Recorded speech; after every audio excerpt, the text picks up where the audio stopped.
Now at 5, Republicans in Pittsburgh host an event to discuss tax reform in the state.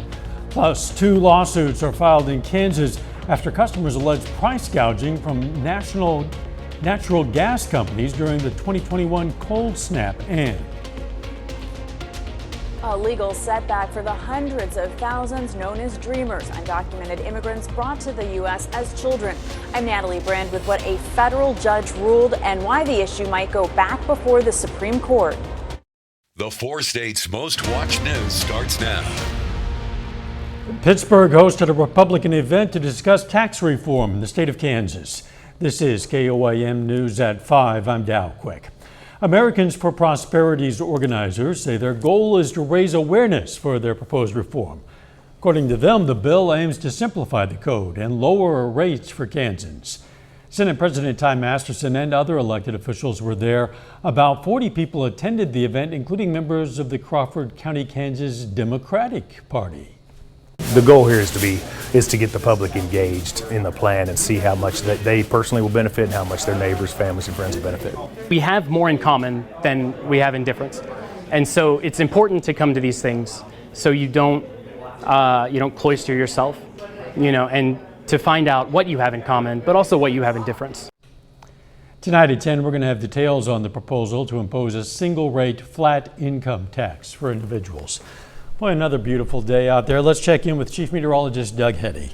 Yeah, another fantastic day. Quite a bit of sunshine. Temperatures great. Most of us 80, 81, 82 degrees. We've dropped back upper 70s on the Missouri and Arkansas side. Still in Kansas and Oklahoma, right about 80 to 81 degrees. So it looks fantastic. Another great evening. And we aren't alone. Look at this. The entire Central Plains looking pretty good. We do have a few little clouds starting to increase in our western counties. We have a wave out to the west of Wichita with some showers, but those are going to stay west of the region as we go through the overnight hours for us tonight. So we're not going to have to worry about that whatsoever. So we're going to see pretty much clear skies. We'll slide back through the 70s, 60s, 50s once again for us tonight. We're going to look at Friday night high school football weather and our next chance for rain here in just a bit. All right, catch you in a few. 2 class action lawsuits filed in Kansas allege BP and other natural gas suppliers price gouged customers during the historic cold snap back in 2021. The suits, which name a combined 8 companies in the natural gas supply chain, allege defendants violated the Kansas Consumer Protection Act and illegally profiteered off of the disaster. During the cold snap, Kansas energy regulators directed natural gas utilities to do whatever was needed to ensure continuous gas service. The customers who filed the suit say the prices charged were unnecessarily and illegally high. A federal judge has declared the latest version of the Deferred Action for Childhood Arrivals program, or DACA, illegal. But the judge stopped short completely of terminating that program. Natalie Brand reports from Washington. Hundreds of thousands of Dreamers, undocumented immigrants who were brought to this country as children, suffered a legal setback Wednesday. A federal judge in Texas declared the latest version of the Deferred Action for Childhood Arrivals program, or DACA, unlawful. But the judge stopped short of a complete termination of the program, allowing current DACA beneficiaries to be able to continue to renew their work permits and be protected from deportation while closing the program to new applicants. The ruling comes nearly 3 months since advocates celebrated the 11th anniversary of DACA and called for a path to citizenship. More than 500,000 immigrants are enrolled in the program, including Aurelie Hernandez. I came to the U.S. when I was in grade school to reunite with my mom, my dad, and my little brother. That was more than 30 years ago. This year I will be 40.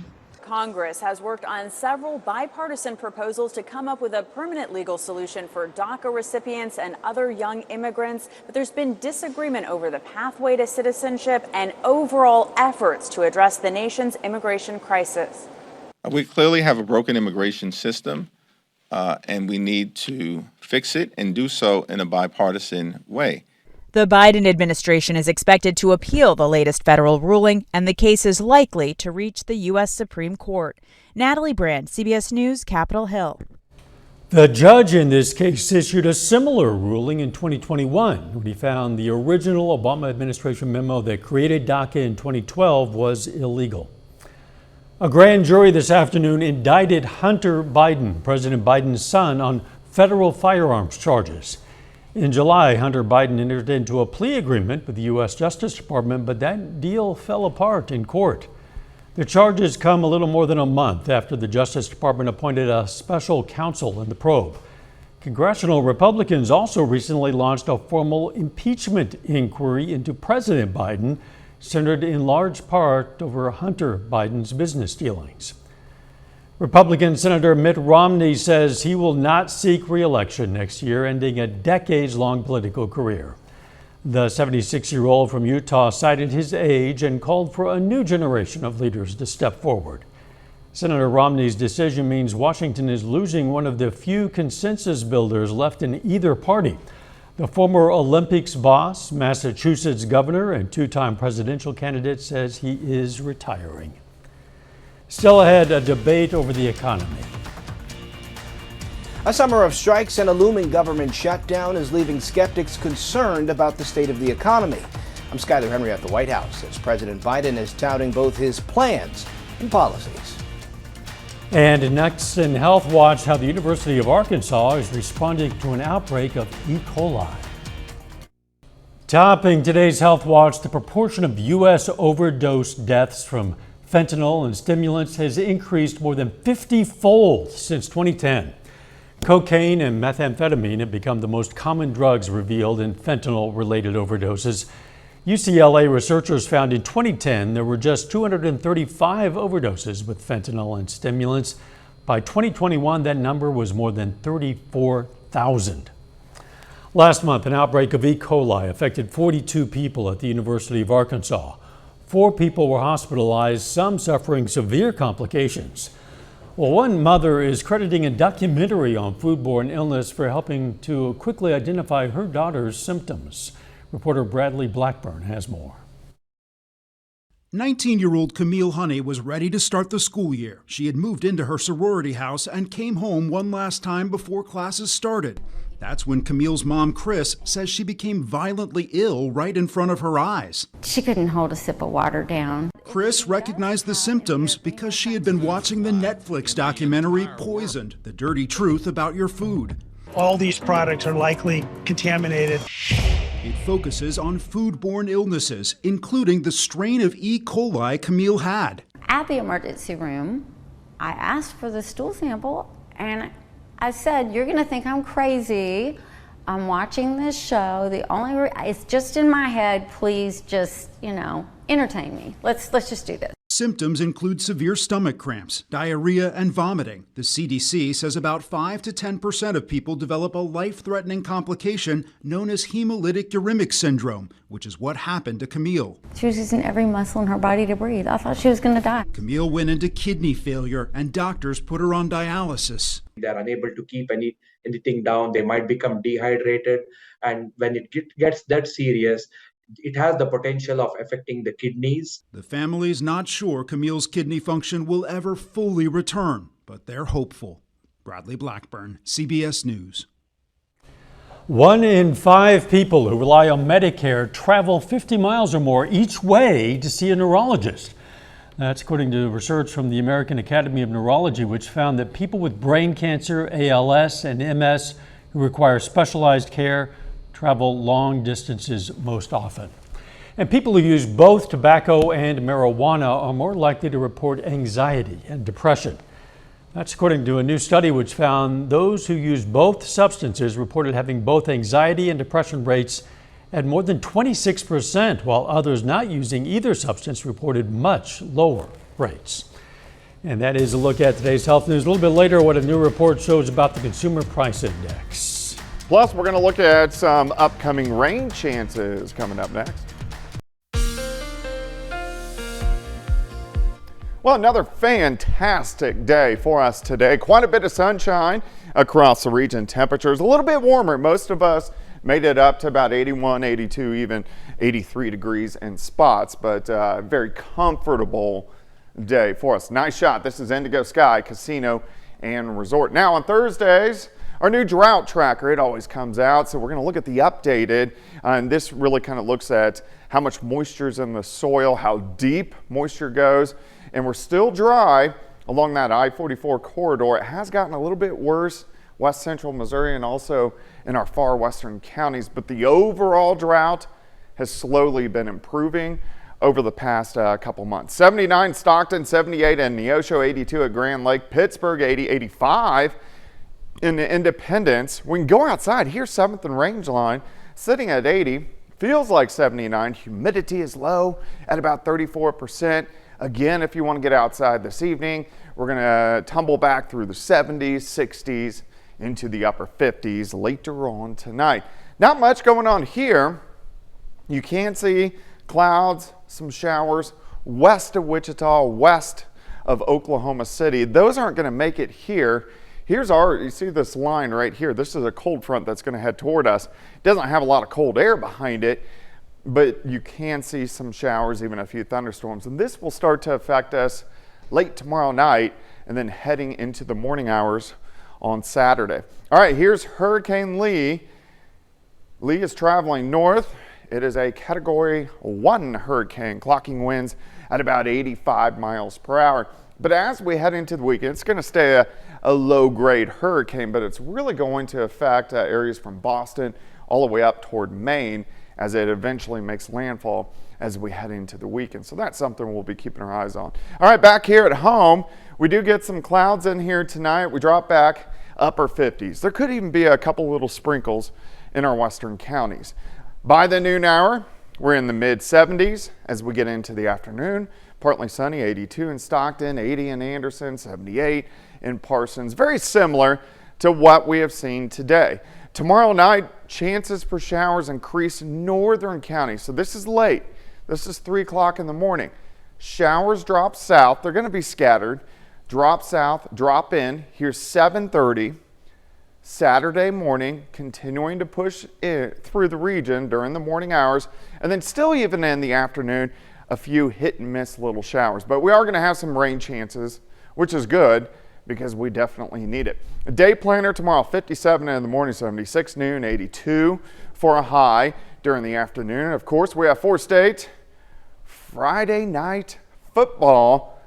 Fantastic weather again, 77 at kickoff, 71 by the fourth quarter of all the high school football games that we have tomorrow evening. 82 tomorrow, 80 Saturday, back to 83 Sunday, 85 Monday, 86 Tuesday. Better chances for rain Tuesday, Wednesday, and then again Friday, Saturday, meaning more widespread than what we are going to see with our showers on Saturday morning. We need widespread. We need a lot of it still, particularly in some areas. Thanks, Doug. And for the first time in 15 years, a hurricane watch is in effect for portions of Maine as Hurricane Lee approaches that region. Some people in the coastal town of Yarmouth are pulling their boats out of the water to keep them from getting damaged or destroyed by the expected onslaught of wind, rain, and storm surge. The National Weather Service predicts ocean waves as tall as 20 feet could slam into the coast. Coming up, as a possible auto workers strike looms, President Biden is touting his economic achievements. Topping today's Consumer Watch, here's another sign of price increases. A new report shows the Producer Price Index rose to 1.6% in August. That's higher than economists had expected. The Bureau of Labor Statistics says month to month it ticked up 0.4%. That's largely in line with forecasts. President Biden is trying to make the case that his economic policies are working, but there are a couple of events currently going on which threaten the U.S. economy. Reporter Skylar Henry has more details from the White House. Auto workers may be just hours away from walking out on the job.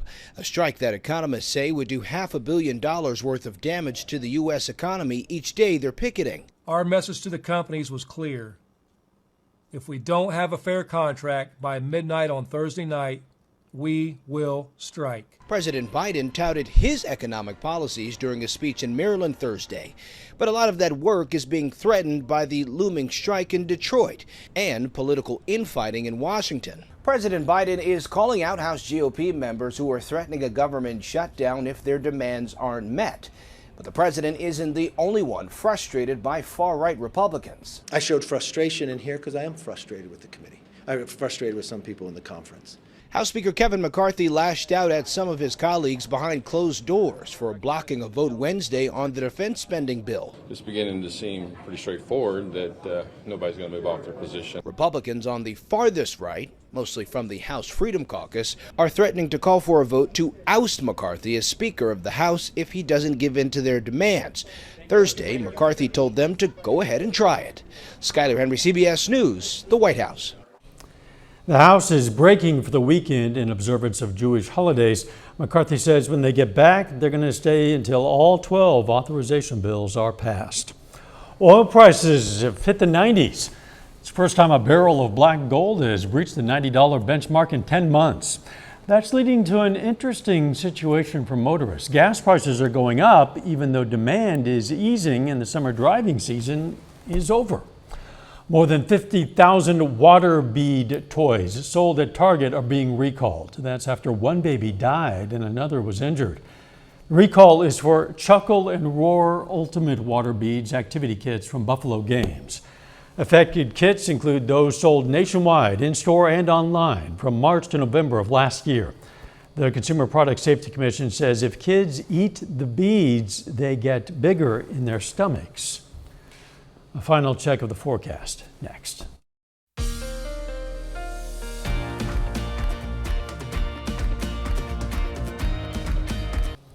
Up next on the CBS Evening News, a forgotten crop making a comeback as indigo is being used in creative ways.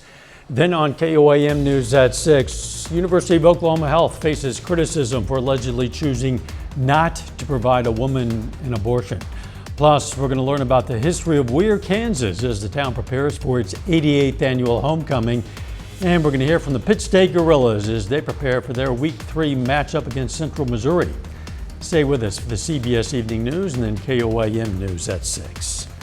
Fall is all around us, from leaves starting to change color to pumpkin spiced everything. And with just over 6 weeks to go before Halloween, some kids in Europe are getting into the spirit with some spooky lessons in becoming a vampire. Reporter Ian Lee has that story from London.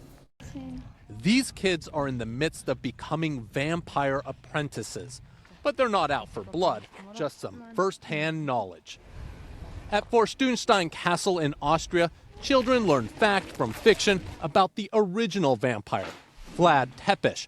You may know him as Dracula. This 10-year-old explains he was a count from Romania and he killed his enemies, but he wasn't a vampire because he didn't have fangs. The event, called Draculade, has kids cloaked in capes and armed with flashlights as they explore the creepy castle, all while Vlad looks down from this 17th century painting. Visitor Andrea Stupitz says, I want to educate my children so that they experience history in a lively way, and I think it's great to learn the story of Dracula in such a mystical castle. The man behind the myth lived in this castle in Romania in the 15th century and had a reputation as a cruel ruler. To punish the invading Ottomans, he impaled captured soldiers and left them on the side of the road to his capital, says this historian. With that kind of fame, it's probably best kids scurry after the fictional character instead. Ian Lee, CBS News. Dracula was catapulted into the mainstream by the famous novel by Bram Stoker, published back in 1897. That Dracula camp, a little bit creepy. Yeah, I think. That is. I remember a Boy Scout camp. We'd sit around the campfire and tell what we thought were spooky stories. Right. Nothing compared to being in Dracula's castle and experiencing that history. Okay, the weather. Nice weekend for a campfire. Yeah, it looks pretty good. We are going to get a few random showers Saturday morning, but Saturday evening looks great. Sunday, fantastic day. High temp 83. Thanks for joining us. CBS Evening News is next. And of course, we're going to be right back here for KOAM News at 6. See you then. Let's make it a great evening.